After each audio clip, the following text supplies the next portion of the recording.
kecuali dalam 4 masalah sahaja. Itu dia sebut. Kecuali dalam 4 masalah saja. Dalam hak lain serupa dengan ayah. Dalam hak 4 ni pun ada khilaf juga. Ada yang kata serupa, ada yang kata tidak serupa, khilaf lah. Ada 4 masalah tidak serupa. Kerana dalam 4 masalah ni datuk tidak seperti ayah. Yang pertama, inna banil a'yan wal 'allat kulluhum yasqutuna bil ab bil ijma' wa la yasqutuna bil jadd illa 'inda Abi Hanifah. Itu yang dia sebut, iaitu saudara seibu sebapa bagi seseorang yang mati, itu makna banil a'yan, dan 'allat iaitu saudara sebapa bagi seseorang yang mati, semuanya gugur, yakni tidak berhak mendapat pusaka bil ab, dengan sebab ada ayah si mati. Kalau satu orang itu mati, ada adik-beradik semak sepak, ada adik-beradik sepak, ayah dia ada lagi, jadi adik-beradik tadi tak boleh dengan sebab ada ayah, gugur dengan sebab ada ayah. Gugur di situ maksudnya mahjub, terdinding daripada mendapat pusaka dengan sebab ada ayah lagi. Ijma' ulama lagu tu. Wala yasqutuna bil jadd, tapi dengan sebab ada datuk tidak gugur, tidak terdinding, illa 'inda Abi Hanifah, kecuali di sisi Abi Hanifah. Dia kata gugur juga. Sebab Abu Hanifah mengatakan datuk ni betul-betul supaya ayah bila tak ada ayah, dalam keadaan tak ada ayah, yakni kalau ayah mendindingi saudara-saudara itu, maka datuk ni pun mendindingi saudara-saudara itu. Itu masalah.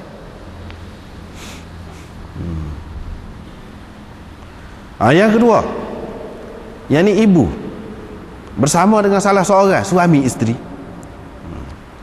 yakni menantu dia lah, ibu dengan menantu, dan ayah mengambil 1/3 daripada yang baki lagi, daripada harta peninggalan yang setelah dibagi kepada orang-orang yang berhak.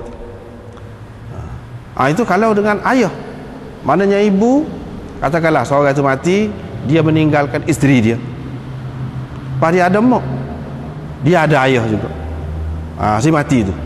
Ataupun sebaliknya, mana perempuan tu mati, bini dia mati, dia tu ada lagi, lepas tu dia tu mak dia ada, ayah dia ada. Jadi ibu ni dalam kes lagu ni, dia menerima thuluth, 1/3 daripada hak baki lagi. Tetapi kalau dengan datuk, bukan dengan ayah, kes ni juga, tapi ibu ada, ayah tak ada, hak adanya datuk, maka ibu mengambil 1/3 daripada keseluruhan harta yang ditinggal, bukan hak baki lagi setelah dibagi kepada orang lain, tidak.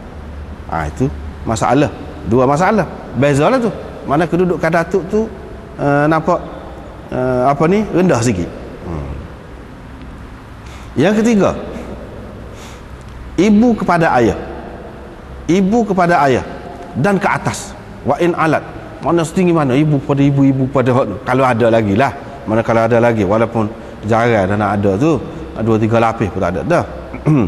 Kalau ada ibu kepada ayah dan seterusnya ke atas, gugur dengan sebab ada ayah.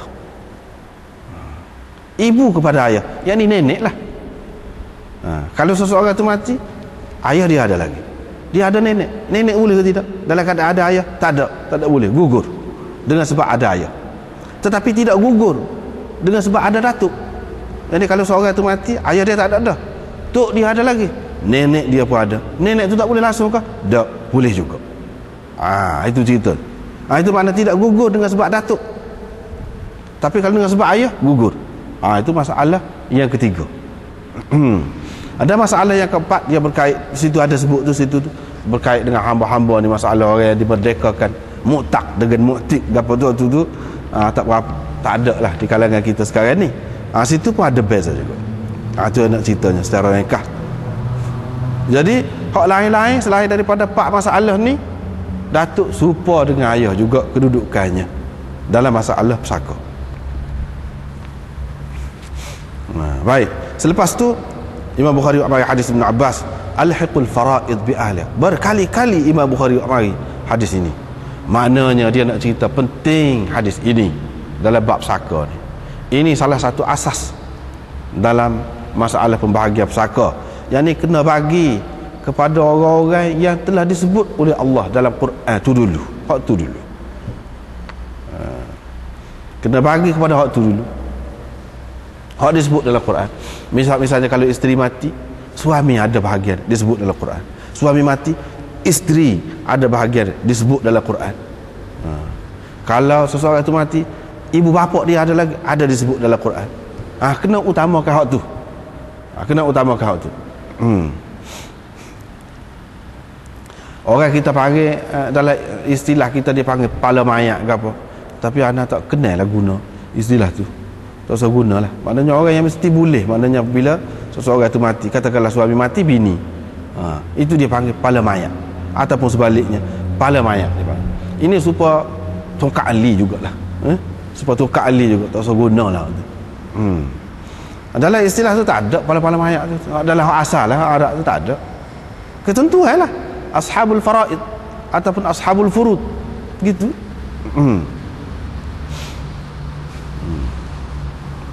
Bagi kepada orang yang berhak.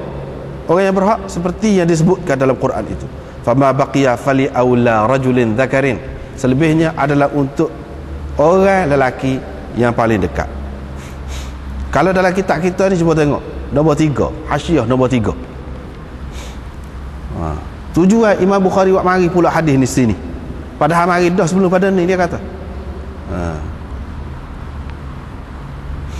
Apa tujuan sini dalam bab ni? Dia kata. Apa dia kata? Innal ladzi qad yabqa ba'da al-fard yusrafu li aqrabin nas ila al-mayyit wa kana al-jadd aqraba fayuqaddam. Itu dia kata. Ini dalam bab datuk. Iaitu hak selepas dibagi kepada orang-orang yang sudah disebut oleh Allah dalam Al-Quran itu, setelah bagi belaka, maka hak baki lagi. Kalau ada hak baki lagi, hak baki lagi itu diberikan kepada orang yang paling hampir, lelaki yang paling hampir kepada si mati itu. Dan datuk adalah yang paling hampir. Mana kalau dalam ayah tak ada ke apa, datuk adalah yang paling hampir dengan si mati itu. Dengan sebab itu diberi juga kepadanya. Ada hak dia kan? Itu dalam bab datuk ni. Sebab itu Imam Bukhari mari sini pula. Maknanya aula rajulin dzakarin di sini ialah datuk. Kalau dalam kes hak mula-mula baru ni kan, kita baca malam bukan baru ni. Semalam baru. Iaitu hadis hak kita baca semua. Fama baqiya fa huwa li aula rajulin dzakarin. Di sini di bawah tajuk mirasil walad min abihi wa ummihi. Jadi pesaka anak daripada ayah dan ibunya. Jadi siapakah yang aula rajulin dzakarin bagi si mati itu? Anak ataupun cucu lelaki. Mana dalam keadaan tak ada anak tu, situ dia pergi situ. Hadis tu juga. Lepas tu semalam kita jumpa lepas tu hadis Ibn Abbas, fahuwa li aula rajulin dzakarin, pula bawah tu 5 pagi daripada bawah semalam. Berapa pula Imam Bukhari mari hadis tu pula? Nombor 6, hasyiah nombor 6. Dia kata hadis ini mari dah. Ni jugalah tadinya kata dia. Dalam bab mirasil walad min abihi wa ummihi. Faedah diulangi hadis ini di sini kerana 2 sebab. Dia kata hak semalam tu kita kembali semula kepada semalam. Yang pertama isyarat kepada anak-anak lelaki sama seperti anak sendiri. Yang ni dalam keadaan tidak ada anak. Itu yang pertama. Yang kedua nak mengisyarat kepada hadis ini telah diriwayatkan daripada 2 orang tok guru. Imam Bukhari nak isyarat 2 orang tok guru dia yang meriwayatkan hadis. Hak ni di sini yang meriwayatkan hadis ini kepada dia ialah Muslim bin Ibrahim. Sedangkan hak tadi yang meriwayatkan hadis itu kepada dia ialah mana? Musa bin Ismail. Itu 2 tujuan. Di sini pula dia mari hak malam ni.